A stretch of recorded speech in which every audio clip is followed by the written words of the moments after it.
Movie bro అంతగా ఆడుకున్నా అందులో పాటలు ఏడాది యూట్యూబ్ ని ఊపేశాయి.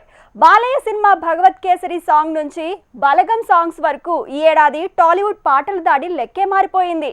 కొత్త ఏడాది దాడి చేసే గుంటూరు కారం లాంటి మూవీల పాటలు కూడా ఈ ఏడాది దుమ్ము దులిపాయి. బలగం మూవీ ఈ ఏడాదిలోనే సర్ప్రైజింగ్ హిట్.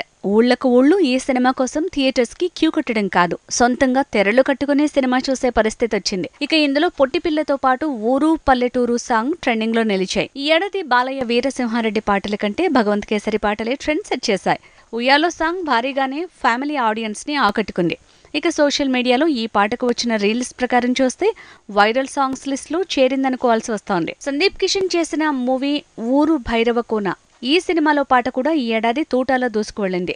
నిజమే చెప్తున్నా అంటూ సాగే పాట ఓ బ్లాక్ బస్టర్ మూవీలో పాట రేంజ్ లో దూసుకువెళ్లింది. ట్రెండింగ్ లో నిలిచింది. వినరో భాగ్యమ విష్ణు కథ మూవీతో ఈ ఏడాది హిట్టుమెట్టెక్కాడు కిరణ్ అబ్బవరం. ఇందులో దర్శన సాంగ్ బాగా వైరల్ అయింది. సినిమా సక్సెస్ కి సగం కారణంగా ఈ ఒక్క పాటే నిలిచిందంటే అదెంతగా జనాల్లోకి చొచ్చుకు వెళ్లిందో చెప్పనక్కర్లేదు. పవర్ స్టార్ పవన్ కళ్యాణ్ ఈ ఏడాది సింగిల్ సినిమాతో సందడి చేయలేదు. బ్రో మూవీలో తను మెరిసినా అందులో తను లీడింగ్ రోల్ వేయలేదు. మొత్తానికి పవన్ గెస్ట్ అపియరెన్స్ తోనే సరిపెట్టినా బ్రోలో పాటలు మాత్రం దూసుకువెళ్లాయి. పవర్ స్టార్ ఫ్యాన్స్ కి కిక్కిచ్చాయి. గుంటూరు కారం మూవీ కొత్త ఏడాది మీద దాడి చేయబోయే సినిమా. అయినా ఈ సినిమా తాలూకు 3 పాటలు తూటాల్లా దూసుకువెళ్లాయి. మిగతా 2 కొద్దిగా ట్రోలింగ్ కి గురైన దమ్ మసాలా సాంగ్ మాత్రం ఏడాది టాప్ హిట్స్ లో నిలిచింది.